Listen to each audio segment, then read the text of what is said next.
Hi, my name is Gail Robertson, and I am the Director of Admissions for Houston Recruitment for Trinity University in sunny San Antonio. And today I am going to be discussing a little bit more of the basics of the admission process and the application process as well for our students. Let's go ahead and actually dive in by talking a little bit more about what that admission process may look like as our students are anticipating what to expect for their senior year. Typically, there will be a couple of different decisions that a student may encounter as to when they might want to submit their application. So deadlines can vary. We typically will look into early decision, early action, and regular decision as the three main options for deadlines. The early decision option is primarily for students who know the institution that they are wanting to attend. This decision is typically a little bit earlier in the semester of their senior year, so the deadline may be as early as October or as late as December. And it is a binding decision, which basically means that if the student is admitted to the university, that they are indeed saying that they will attend. Students are only allowed to apply to one school under an early decision contract because of that binding decision as well. And so you are saying you will attend, and that deposit will also be due just a little bit earlier. And so really we are moving the entire admission time frame up, and for that second part of your senior year, you really will be finished with the admission process. There is one advantage to early decision for most institutions, though not all, and that would be that we do tend to see a slightly higher percentage of admission granted to students that are applying under an early decision deadline rather than an early action or regular decision. Early action you will typically encounter with a deadline in the fall of your senior year as well. It could be as early as October, but more likely in that November to December timeframe. If you are wanting to shop around and compare financial aid awards and want an earlier decision, then this is likely a good option for you as well. So you apply early, you hear back early, but you do not need to let the school know of your decision until May 1. So you are indeed giving yourself a little bit of time to visit campus and to really interact with the different institutions. Regular decision is going to be a little bit of a later time frame. Some schools you will see it might be as early as November or December, but probably a little bit more in that January, February deadline. The one disadvantage to this is that institutions can indeed notify their students as late as April 1st, both with admission and with financial aid, and students in turn still need to make their decision for which college they will be attending by May 1. And so this can abbreviate the amount of time that a student has in which to make the decision. We typically also will encounter two different styles or time frames that universities use to release their decisions. You may encounter a couple of rolling admission practices in which the earlier you apply, the earlier you'll hear back from the institution. And then you will also typically encounter institutions that are a bit more deadline driven, where they are releasing all decisions for that particular application deadline at one time. There are also institutions that are open admissions, and so this will primarily house many of your community colleges and other institutions for whom, as long as the application is complete, they do admit 100% of the students that are finishing and finalizing that admission process. So this can be a great alternative for students who are looking for a bit of that gap. Now let's start talking a little bit about some of the admission criteria and additional process. Usually when schools are evaluating different admission criteria for your application, they're going to be using both objective criteria and subjective criteria. The objective criteria can indeed be utilized by either schools that adhere to a holistic review process or institutions that are looking at an automatic or an assured admission process. Typically, items such as academic performance and also test scores might be examples of objective criteria that schools are going to be using. Remember that the academic record is actually an umbrella here. So it is in many ways, for holistic admission purposes, it is more than a GPA or more than a class rank. This can include the rigor of the coursework that you have attempted. This may be the competitiveness of the environment that you are part of. This could be trends in grades. There are certainly students that are very gifted in some areas and maybe not as gifted in others, or those of us who may have had a little hiccup at some point during our high school record, and we are needing to talk a little bit about that as well. So any of those trends. We also look at GPA, and this can be cumulative. This could be core GPA, or it could be all of your courses. This could be a weighted GPA or an unweighted GPA. So you will want to make sure that for each institution, you know how they will be assessing your GPA. For Trinity purposes, we have actually found the strongest correlation with a core unweighted GPA to help us predict students' success at Trinity. So core would be English, math, science, social science, and foreign language classes. And unweighted does indeed mean that we are not giving the additional weight for AP, dual credit, or IB coursework. Now, for test scores for many institutions, you will typically see that we report those test scores within a middle 50% range, which means half of our students are scoring within those particular ranges. You may see schools that super score the exams, or maybe are just looking for a singular exam. And so those will also be some questions that you are wanting to ask of different institutions. Now, in addition to the objective criteria, many schools will also be using some of the subjective criteria in use of the evaluation process. So typically, this will encompass items such as the essay, extracurricular activities, recommendations, and even things such as demonstrated interest. So let's dive into some of those. Really, with the essay, I think the main points of what we are typically looking for is that we want to see a solid writing sample. We want to make sure that students are ready for the expectations within the classroom, and that typically is indeed going to be graded a little bit more within a writing standpoint rather than a Scantron. We're also seeing a little bit of personality. And so up to this point, we have seen your transcript, we have perhaps seen your test scores, but maybe we have not necessarily seen you as a student. And so this is a wonderful opportunity for you to really put a little bit of your own character and personality into the writing sample as well. Extracurricular activities can really tell us a little bit more about you as a person and a little bit more about how you have also explored your interests. And so we might be looking for things such as leadership or perseverance or dedication to a particular activity or two. We often are looking for responsibility or growth. My recommendation here is to really try to think outside of the classroom. How are you spending your time outside of the classroom? This can be through perhaps a part-time job. It can be through family responsibilities. It can be through clubs and organizations at school or outside of school. This could be church groups or involvement in a synagogue or any other activities as well. So really try to make sure that you are thinking completely about that role that you take outside of the classroom. Recommendations oftentimes give us a bit more of an opportunity to see your character and role both in the classroom as well as in that greater school context.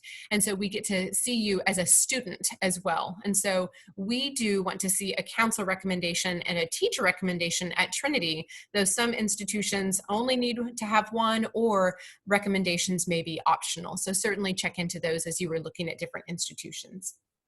Now, I have demonstrated interest listed here as well, but this is also going to vary school to school. Some institutions do indeed want to see that a student has invested some time and research into the institution and into that college search process by demonstrated interest. This is basically essentially raising your hand in the admission process. And so it could be something such as having a campus tour, or perhaps participating in an off-campus program that school hosts. It could be an interview either on campus or off campus. It could be something as simple as sending an email to your admission counselor asking for additional information. And I think that it is absolutely permissible for you to ask institutions as to whether or not demonstrated interest plays a role within their admission process or not. Now, when we start looking into the different types of applications that you may encounter through your process, you'll typically see 4 or 5 main applications. One would be an institutional application, and this is going to be an application that is specific to that particular school or institution. This is probably the least frequent type of application that you will encounter throughout your application process. If you are a student who is either looking for schools in Texas or attends school in Texas, you will likely encounter the Apply Texas application. The Apply Texas application is accepted by all public institutions in Texas, as well as most of the private institutions in Texas as well. The Common Application will be another application that you will likely encounter. Right now, the Common Application membership probably boasts about 800 schools nationwide and some international institutions as well. And it is a shared platform. There are schools that also require supplements or an additional part to the Common Application, and then there are institutions that do not require a supplemental part to the Common Application. The Coalition application is going to be a shared platform from probably about 150 schools nationwide right now as well. And these institutions are all schools that have made a pledge to support students both financially as well as within graduation rates. And so this is a shared platform for those particular schools. The application essay questions will differ application to application. And so many times I suggest for students to look at the schools that accept these applications and really try to maximize your time. If all of your institutions are within Texas, the Apply Texas may make more sense for you. If all of your schools are Common App or Coalition schools, then it might make sense for you to use the Common App or the Coalition application. If you have a variety of schools that are across all three platforms, then sometimes that essay question can come into play. You'll see that the Common Application does indeed offer 7 different topics in which the student needs to choose one. The 7th topic is a free choice, and so it really does deliver an opportunity for you to explore the essay topic of your choice. Apply Texas has 3 essay topics. Many times schools will actually require at least one of these topics and actually select the topic itself. So make sure that you are writing your essay for the correct topic. Whereas with a Common Application, you have a bit more choice over which of the application essays you would like to choose.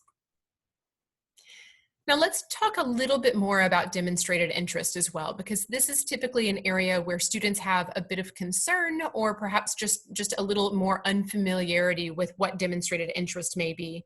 And I think many times we also talk about that term engagement with regards to demonstrated interest. This could be something as simple as the inquiry card. It could be a campus visit. It could be something as substantial as an early decision application. So again, with that earlier commitment, you are showing an interest and a commitment to that institution. It could be a supplementary essay. It could be an interview. It could be a second visit to campus, and so forth. But many times it is indeed a student being proactive within their college search. And so that can help within the areas of demonstrated interest. Now, when we are talking about the college application process, many times we are talking about the process itself and really do tend to leave out the importance of college fit. And so as you are trying to develop your college list, there are many items to consider when doing so. We want to look at location. Are you looking at an urban environment, or are we looking at more of a rural environment? Is there a particular area of the country that you are wanting to look into? What is the size of the school that actually makes the most sense for you? Are you wanting a large institution with a bustling student body, or are you looking for a smaller, intimate environment in which you can create some of those connections? Looking at different majors or programs. Are you sure of what you're wanting to study? There are many institutions, and Trinity is one, where you do not need to know precisely what you are wanting to major in when you enter college. You would declare your major by the end of your sophomore year. And so there is an advantage for students that might not completely be sure of what they're wanting to major in.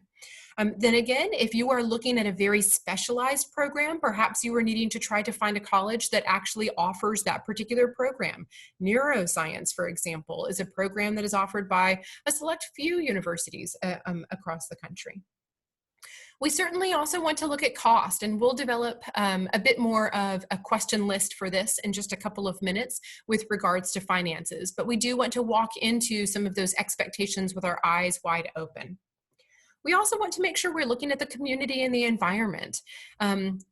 Are we looking at an environment that is going to support us perhaps with our political beliefs or our religious beliefs? Or are we going to feel supported and welcome within particular communities?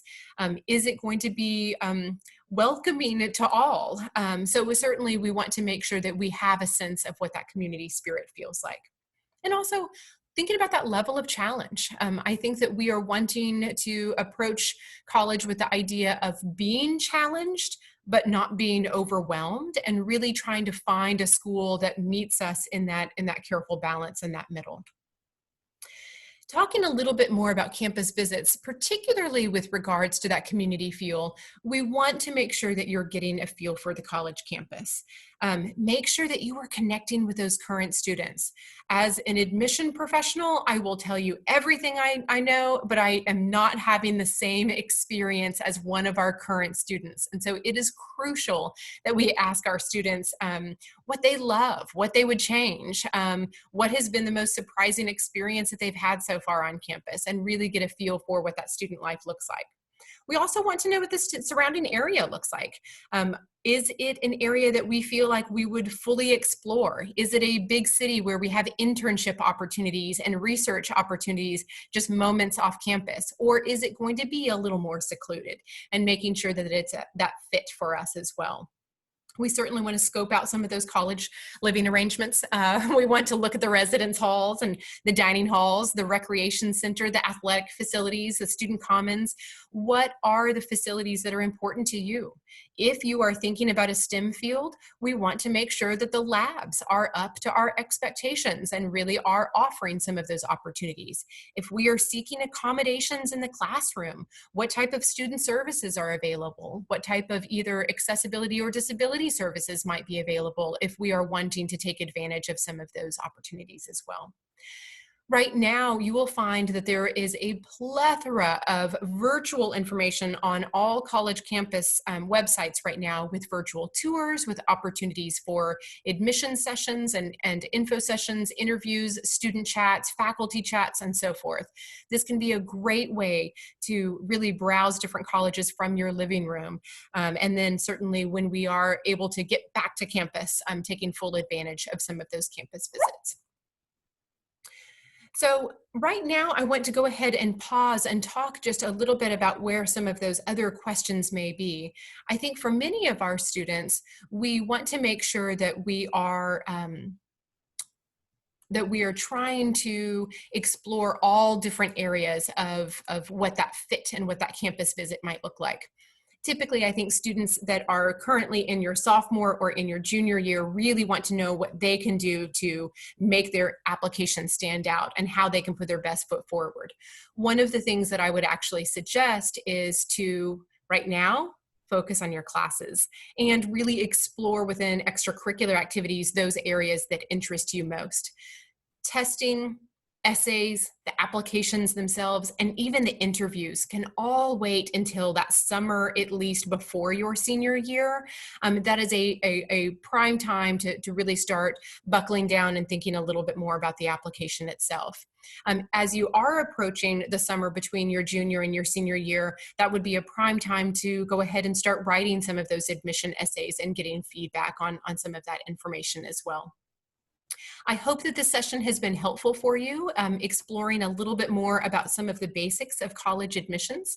I urge you to look at some of our other presentations on financial aid, on the essay writing workshop, and other areas to explore as well. I hope this was helpful, and if you do have questions, please feel free to reach out to us.